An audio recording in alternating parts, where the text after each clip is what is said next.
గత ప్రభుత్వం పారిశ్రామికవేత్తల్ని పెట్టుబడిదారుల్ని రాష్ట్రం నుంచి తరిమేసింది. 2019-24 మధ్య అప్పటి పాలకుల నుంచి ఎదురైన చేదు అనుభవాలతో పెట్టుబడిదారులు రాష్ట్రానికి రావాలంటేనే భయపడిపోయారు. పెట్టుబడులు రాకపోవడం, ఉన్న పరిశ్రమల్ని మూసివేయడంతో నిరుద్యోగం తాండవించింది. కూటమి అధికారంలోకి వచ్చాక ఈ 20 నెలల్లో పరిస్థితులు పూర్తిగా మారాయి. పెట్టుబడిదారులకు దేశంలో అత్యంత అనుకూలమైన పరిస్థితులు ఇప్పుడు మన రాష్ట్రంలో ఉన్నాయి. దేశ జనాభాలో కేవలం 4.2% వాటా మాత్రమే ఉన్నప్పటికీ ఆంధ్రప్రదేశ్ ఇప్పుడు పెట్టుబడుల్ని ఆకర్షించడంలో మిగతా రాష్ట్రాల్ని వెనక్కు నెట్టింది.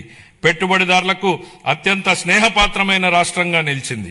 బ్యాంక్ ఆఫ్ బరోడా నివేదిక ప్రకారం 2025-26 ఆర్థిక సంవత్సరంలో ప్రతిపాదిత పెట్టుబడుల్లో 25% ఆంధ్రప్రదేశ్ కు రావడమే దీనికి నిదర్శనం.